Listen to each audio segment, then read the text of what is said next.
Hello बच्चों, let's see this question. The question says that which of the following statements is incorrect regarding muscle contraction? Options are A. Actin and myosin make actomyosin. B. Phosphate reserve comes from phosphocreatine. C. Chemical energy is converted into mechanical energy. And D. Mechanical energy is converted into chemical energy. यहाँ हमसे incorrect statement पूछ रहा है muscle contraction के बारे में. तो हम पहले देखते हैं कि muscle में mainly दो proteins present होते हैं. ठीक है, एक होता है हमारा actin, ठीक है, और दूसरा होता है मायोसिन. ये दोनों प्रोटीन्स प्रेजेंट होते हैं. एक्टिन क्या बनाता है? एक्टिन बनाते हैं थिन फिलामेंट्स. मसल के फाइबर में ये एक्टिन क्या बनाते हैं? ये थिन फिलामेंट्स बनाते हैं. और मायोसिन क्या बनाते हैं? Thick filaments.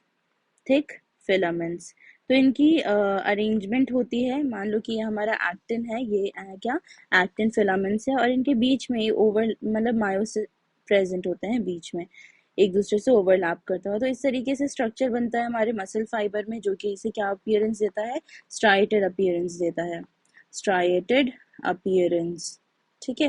तो जब मसल कॉन्ट्रैक्शन होती है, जिसे हम किस थ्योरी के अंडर देखते हैं? स्लाइडिंग फिलामेंट थ्योरी के अंडर. मतलब स्लाइडिंग फिलामेंट थ्योरी से हम मसल कॉन्ट्रैक्शन के बारे में जानते हैं. तो स्लाइडिंग फिलामेंट थ्योरी के अकॉर्डिंग जो हमारा एक्टिन है, सॉरी ये क्या है? हमारा मायोसिन है, और जो हमारा एक्टिन है, ये दोनों एक दूसरे से ओवरलैप करते हैं और एक कॉम्प्लेक्स फॉर्म करते हैं. ठीक है.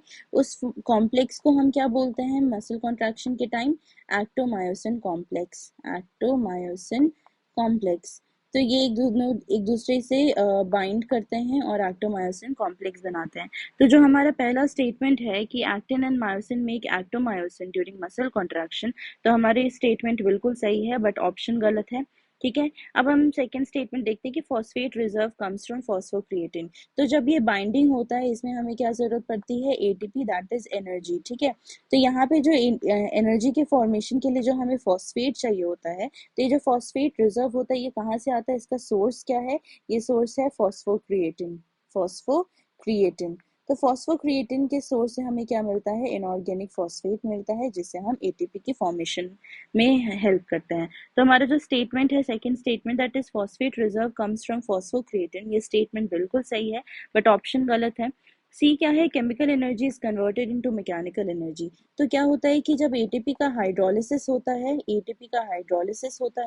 ठीक है, तो फिर ये मतलब की फॉर्मेशन में हेल्प करता है.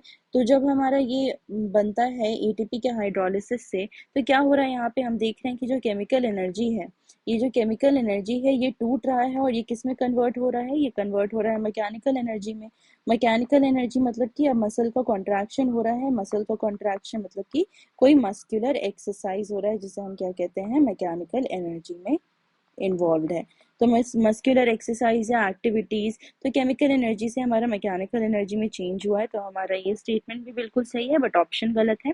डी क्या है? Mechanical energy is converted into chemical energy.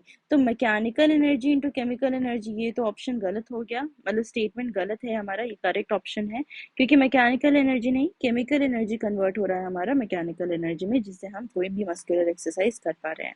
तो हमारा सही ऑप्शन कौन हो जाएगा? D, that is mechanical energy is converted into chemical energy. Hope you've understood the concept. All the best. Thank you.